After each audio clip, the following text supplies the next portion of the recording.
بسم اللہ الرحمن الرحیم۔ ناظرین کرام، اپنے پروگرام روشن رمضان کے ساتھ آپ کا میزبان رفیق شیخ فریدی حاضر خدمت ہے۔ السلام علیکم ورحمۃ اللہ وبرکاتہ۔ ناظرین کرام، آج ایک خاص موضوع لے کر اور ایک نیا موضوع لے کر آپ کی خدمت میں ہم حاضر ہوئے ہیں۔ آج ہم بات کریں گے علاج بالقرآن و دعا کے حوالے سے، اور جس شخصیت کو ہم نے آج مدعو کیا ہے، اللہ رب العزت نے ان پر ایک خاص مہربانی کی ہے، اور عرصہ 20 سال سے وہ اس پر کام کر رہے ہیں۔ ناظرین کرام، آقا علیہ الصلاۃ والسلام نے ارشاد فرمایا کہ قرآن ان لوگوں کے لیے نسخہ کیمیا ہے جو اس پر غور و تدبر کیا کرتے ہیں۔ یہ نزول قرآن کا مہینہ ہے، اور ہم آج بات کریں گے علاج بالقرآن و دعا کے حوالے سے۔ ہمارے ساتھ QPT کے روح رواں بانی محترم، اور جو شعبے کے لحاظ سے ناظرین کرام یہ بتاتا چلوں کہ الیکٹریکل انجینئر ہیں، اور اس کے ساتھ ساتھ اس شعبے کے لیے کام کر رہے ہیں۔ میری مراد آج ہمارے مہمان ہیں جناب محمد جمیل آبان صاحب۔ السلام علیکم حضرت۔ وعلیکم السلام ورحمۃ اللہ وبرکاتہ۔ بہت شکریہ، آپ نے وقت دیا، اور یہ رمضان المبارک کی مقدس معطر مبارک ساتھ ہے، اور یہ نزول قرآن کا ایام ہے جو چل رہے ہیں۔ اس میں آج آپ نے اسی حوالے سے، میرا پہلا سوال یہ ہے کہ علاج بالقرآن و دعا کا طریقہ کیا ہے؟ بسم اللہ الرحمن الرحیم۔ سب سے پہلے بہت شکریہ آپ کا کہ آپ نے یہ موقع فراہم کیا کہ ہم قرآن کا پیغام، اور بالخصوص قرآن کا وہ پہلو جو عموماً ہم نہیں جانتے، وہ ہے شفا کا پہلو۔ بیماریوں سے ہم سب کا واسطہ رہتا ہے، ہم بھی بیمار ہوتے ہیں، بچے بھی بیمار ہوتے ہیں، اور ڈاکٹر حضرات کے پاس ہم جاتے ہیں۔ جیسا کہ نام آپ نے بتایا، علاج بالقرآن اور دعا، یعنی قرآن اور دعا کے ذریعے علاج۔ ہماری زندگی کا مشاہدہ بھی یہی ہے کہ جب ہم ڈاکٹروں کے پاس جاتے ہیں، خدا نخواستہ مایوسی کا سامنا ہوتا ہے، تو پھر کسی بزرگ کے پاس، بڑوں کے پاس، نیک لوگوں کے پاس ہم دعا کے لیے جاتے ہیں۔ تو میری زندگی میں بھی بہت سے ایسے واقعات گزرے کہ جس نے یہ سکھایا کہ اللہ تعالیٰ کا دروازہ تو ہمیشہ کھلا ہوا ہے، تو کیوں نہ پہلے دعا کر لی جائے، کیوں نہ پہلے اللہ کے کلام کو پڑھ لیا جائے۔ صحیح۔ پھر منع نہیں ہے، ڈاکٹرز کے پاس جائیں، علاج کریں، وہ تو اس میں سنت بھی ہے، برکت بھی ہوتی ہے اس سے۔ صحیح۔ تو ایک پلیٹ فارم میں نے بنایا، دی قرآنک اینڈ پریئرز تھراپی، صحیح، QPT کے نام سے، صحیح۔ علاج بالقرآن اور دعا۔ اور الحمدللہ اللہ تعالیٰ کا بڑا فضل اور کرم رہا کہ گزشتہ 20 سال سے قرآن کریم کے اس پہلو پر کام کرنے کا اللہ تعالیٰ نے موقع دیا، اور سعادت ملی اس میں، اور میں نے اس کے معجزاتی اثرات دیکھے ہیں، معجزاتی اثرات۔ بلا شبہ ہم جانتے تو ہیں، لیکن شاید دل سے ہمارا ایمان نہیں ہے کہ قرآن بہرحال ایک معجزہ ہے اللہ تعالیٰ کا۔ تو ساتھ ساتھ اس میں سورہ بنی اسرائیل کلام پاک کی ایک سورہ ہے، اس کی آیت نمبر 82 ہے، وَنُنَزِّلُ مِنَ الْقُرْآنِ مَا هُوَ شِفَاءٌ وَرَحْمَةٌ لِّلْمُؤْمِنِينَ۔ اس کا مفہوم یہ ہے کہ ہم نے اس قرآن میں ایسی آیات نازل کی ہیں جو شفا اور رحمت ہیں۔ اب سوال ہے کن کے لیے؟ مومنین، یعنی جو ایمان رکھتے ہیں۔ تو اس علاج کا بہت سمپل طریقہ ہے کہ جو پڑھ رہا ہے وہ بھی، اور جو علاج کروا رہا ہے وہ بھی، دونوں کا ایمان ہونا بہت ضروری ہے۔ جب ایمان ہوگا تو میرا یہ تجربہ رہا ہے کہ میری زندگی میں ہزاروں لوگ آئے اور کبھی مایوسی کا سامنا نہیں ہوا۔ صحیح۔ حضرت، اس علاج کا قرآن و حدیث میں کئی ذکر ہمیں ملتا ہے۔ بالکل، اس میں جیسے میں نے قرآن کا حوالہ آپ کے خدمت میں پیش کیا سورہ بنی اسرائیل میں، کہ شفا کا لفظ بھی آیا ہے، رحمت کا لفظ بھی آیا ہے۔ اسی طرح سے صحیح بخاری کی احادیث بھی ہے کہ نبی کریم صلی اللہ علیہ وسلم بھی دم کرتے تھے اور دعا کرتے تھے، تو ان کی سنت کریمہ بھی ہے، اور کئی سورہ کا آپ نے خود بتایا بھی ہمیں، اور وہ سورہ فاتحہ ام الشفا ہے۔ اب ہمارا کام یہ ہے کہ اس پر ہم غور اور فکر کریں، اور جس طرح ہم دنیاوی علوم کے لیے تحقیق کرتے ہیں، اسی طرح سے ہمیں قرآن پر تحقیق کرنی ہوگی، اس کو غور و فکر کرنا ہوگا، انشاءاللہ تعالیٰ اس میں ہمیں فائدہ ہی فائدہ ہے اس میں۔ حضرت تعلیمی لحاظ سے تو آپ الیکٹریکل انجینئر ہیں اور آپ نے ماشاءاللہ مقابلہ امتحان میں CSS بھی پاس کر چکے ہیں اور کئی تعلیمی ادارے بھی آپ نے قائم کیے، اور اس کے باوجود آپ نے وہ سب چھوڑ کر آپ اس طرف راغب ہوئے، اس کی خاص وجہ کیا؟ دیکھیے سورہ جمعہ کی ایک آیت مجھے یاد آ گئی، ذالک فضل اللہ یؤتیہ من یشاء، یہ اللہ کا فضل ہے جس پر ہو جائے۔ اللہ تو والدین کا احسان عظیم رہا مجھ پر کہ کوئٹہ میں ایک بہت اچھے تعلیمی ادارے میں میری پرائمری تعلیم ہوئی، سینٹ فرانسس گرامر اسکول، جہاں بیوروکریٹس کے بچے پڑھتے ہیں اور بیوروکریٹ ہی بنتے ہیں۔ اور پھر الحمدللہ حیدرآباد میں اچھے اسکولوں میں پڑھ کے NID یونیورسٹی سے بھی کیا، ماشاءاللہ، اور اس زمانے میں بھی وابڈا میں اللہ تعالیٰ نے مجھے مطلب ایک طرح سے نوکری مل گئی تھی، لیکن نہیں کیا۔ اسی دوران میں CSS جو ایک بہت ہی مشکل امتحان ہوتا ہے، اللہ تعالیٰ نے وہ بھی اس کے فضل و کرم سے وہ بھی کلیئر ہوا، اور DMG گروپ یعنی ڈسٹرکٹ مینجمنٹ گروپ میں میرا اپوائنٹمنٹ بھی ہو گیا تھا۔ صحیح۔ تو وہ چھوڑا، پھر میں نے تعلیمی ادارے بنائے، foundation science college, foundation high school, Al-Mustafa Quran academy, سبحان اللہ، اقرا المصطفیٰ، اقرا معراج یہ سب الاطفال، مطلب یہ سارے ادارے بنائے تعلیم کے حوالے سے، صحیح، اور مختلف علوم بھی سیکھے، یعنی روحانی علوم جو ہیں صحیح، وہ بھی، اس کے بھی کئی استاد میرے ساتھ رہے، لیکن بالآخر جس چیز نے متاثر کیا وہ قرآن کریم ہے۔ بے شک۔ اور پھر میں نے سب کچھ چھوڑ کر قرآن کریم کو، کیونکہ جب اس کے معجزے ہم نے دیکھے صحیح، تو اپنی زندگی کو اس کے لیے وقف کر دیا ہے۔ حضرت یہ بتائیے گا کہ آپ نے اب تک کیسے کیسے امراض میں مبتلا لوگوں کا علاج کیا ہے اور کس طرح کیا؟ دیکھیے آپ کے بھی مشاہدے میں ہوگا کہ عموماً ڈاکٹر سے مایوس ہو کر لوگ پھر دوسرے طریقہ علاج کی طرف جاتے ہیں۔ صحیح۔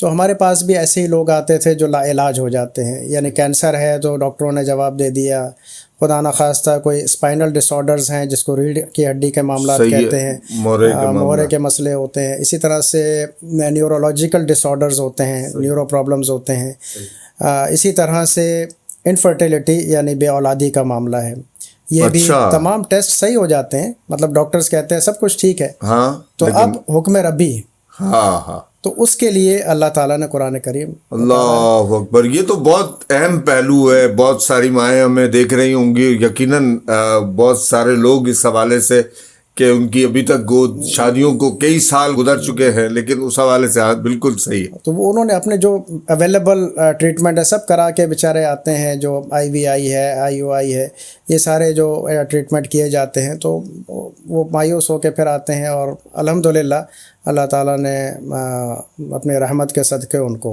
رحمت اولاد دی ہے۔ اور مطلب آپ کے مریضوں میں ایسے لوگ ہیں؟ بہت ہیں۔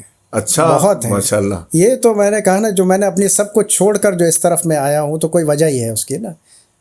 جی، تو ڈاکٹر کی اہمیت سے انکار نہیں ہے، حکماں ہیں، ڈاکٹر حضرات ہیں، جہاں دوا کی ضرورت ہے وہ کریں، لیکن ہمارا علاج جیسے کہ قرآن کریم معجزہ ہے، اسی طرح سے یہ معجزہ ہے کہ اس پر کوئی اس کی دوا نہیں ہے، کوئی اس کا ایسا خرچہ نہیں ہے، یہی تو معجزہ ہے اس کا، یہی تو معجزہ ہے کہ وہ جس طرح سے ایک مثال ہے نا کہ جادو سر چڑھ کے بولتا ہے، اس طرح سے قرآن کریم کا معجزہ ہے، وہ ہر کسی کو نظر آتا ہے۔ ہاں، بے شک۔ اور میرے مریض جو ہیں میں انہیں کہتا ہوں میری بات کو چھوڑ دیں، آپ مجھے بتائیں کہ آپ کو کتنا فائدہ ہوا۔ صحیح۔ حضرت اس کے علاوہ یہ کیا حفاظ کرام، علماء کرام اس کام کو کر سکتے ہیں؟ اس کو سیکھنا پڑے گا، اس کے لیے کیا، ان کے لیے کیا ہے؟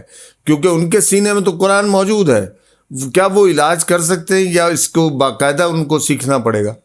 دیکھیے اس کے جیسے میں نے 20 سال گزارے ہیں، اور میں ابھی یہ سمجھتا ہوں کہ میں شاید اس میں کوئی 5% بھی سیکھ نہیں سکا ہوں 20 سال گزارنے کے باوجود۔ یہ اللہ کا کلام ہے، معمولی چیز نہیں ہے، کلام اللہ کا کلام ہے، کسی انسان کا لکھا ہوا نہیں ہے، صحیح۔ تو اتنا آسان معاملہ نہیں ہے۔ حفاظ کرام بالکل ہمارے سر کے تاج ہیں، بڑے سعادت کی بات ہے قرآن کریم کو یاد کرنا، لیکن علاج ایک دوسری چیز ہے۔ اچھا علاج ایک دوسری چیز ہے. بالکل ایسے ہی جیسے میڈیکل کی ایک کتاب آپ لیں، آپ پڑھ لیں اور اس کو صحیح. حفظ کر لیں اور لیکن اس کو پھر ڈاکٹر بن جائیں. ڈاکٹر بن جائے، تو ایسا ہوتا نہیں. صحیح. پریکٹس کرنا بہرحال ضروری ہے اس کے لیے. صحیح. اور اس کی مثال میں یوں سمجھاتا ہوں کہ اگر کوئی آیت کریمہ ہے، ہمیں اس کو کم از کم 1.25 مرتبہ پڑھنا ہوتا ہے، 1.25 مرتبہ. اللہ. اور جو حافظ قرآن بنتا ہے، آپ پوچھ بھی سکتے ہیں کسی حافظ سے کہ وہ حفظ کرنے سے لے کے زندگی کے اختتام تک ہر سال مصلی بھی پڑھائے، حفظ بھی کرے، تو وہ 10 15 20 ہزار مرتبہ سے زیادہ ریپیٹ نہیں کر پاتا. صحیح. تو یہ فرق ہے دونوں میں. 1.25 مرتبہ. 1.25 مرتبہ، اللہ. 1.25 مرتبہ.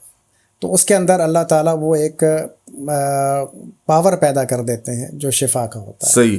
حضرت یہ فی زمانہ تو ہم دیکھتے ہیں کہ جگہ جگہ یہ معاملات ہیں، ہر کوئی دعویٰ یہ کر رہا ہے کہ ہمارے علاج میں ہم یوں کر دیں گے، ہم یوں کر دیں گے، اور لوگ یہ سمجھتے ہیں کہ شاید فراڈ نہ ہو. اور یقیناً قرآن کی اہمیت سے، فضیلت سے کوئی انکاری نہیں ہوگا، لیکن جہاں ہم دیکھتے ہیں کہ لوگ اس پر لوگوں کا اعتبار کم ہے، تو اس حوالے سے آپ کیا فرماتے ہیں؟ دیکھیے دعویٰ جو ہے نا، یہ تو خیر کر ہی نہیں سکتے. جو دعویٰ کر رہا ہے تو اس کی کم علمی ہے. جب قرآن کریم میں اللہ نے کہہ دیا، ایک آیت کریمہ ہے کہ جب میں بیمار ہوتا ہوں تو اللہ ہی مجھے شفا دیتا ہے. تو دعویٰ ہمارا تو کسی قابل ہے ہی نہیں، ہم کسی قابل نہیں ہیں. میرے مریض جو بھی میرے پاس آتے ہیں، پہلا کام جو میں انہیں کہتا ہوں کہ شفا اللہ نے دینی ہے. ہمارے پاس کوئی شعبدہ نہیں ہے. قرآن کریم جیسی اتنی بڑی چیز جس کو ہم نے خود دیکھا ہے، اس کی شفا ہوتے ہوئے دیکھی ہے لوگوں کو. ہمارے پاس اور کوئی اور چیز نہیں ہے. اچھا، لوگوں کا شک اپنی جگہ صحیح ہے، کیونکہ جو دعوے والوں کے پاس جاتے ہیں پھر وہ خدا نخواستہ بہت سارے اپنے پیسے بھی لٹا کے آ جاتے ہیں. تو دعویٰ کوئی بھی نہیں ہے، دعویٰ کوئی بھی نہیں ہے، گارنٹی ہے. اللہ. گارنٹی ہے، کیونکہ مجھے پتہ ہے کہ جو اللہ تعالیٰ نے مجھے نوازا ہے اس میں سے 100% ہمیں فائدہ ہونا ہی ہونا ہے. حضرت میڈیکل علاج اور روحانی علاج میں کیا فرق آپ دیکھتے ہیں؟ میڈیکل علاج ظاہر ہے وہ دنیاوی تحقیق پر مشتمل ہے اور ان کا اپنا ایک طریقہ کار ہے. روحانی لحاظ سے ہمارا جسم جو ہے نا، وہ بظاہر تو نظر آ رہا ہے، گوشت پوست کا بنا ہوا ہے. صحیح. لیکن ہم مرتے کب ہیں، یا ہمارے مرنے کا اعلان کب ہوتا ہے؟ جب ہم کہتے ہیں ہماری روح پرواز کر گئی. صحیح. یعنی ہمارے دکھنے والے جسم کے اندر ایک چیز موجود ضرور ہے، روح موجود ہے. صحیح. تو کوئی بھی مرض یعنی روح کو مائنس کر کے نہیں ہوتا. صحیح. میرا یہ تجربہ ہے کہ روحانی علاج ہی سب کچھ ہے.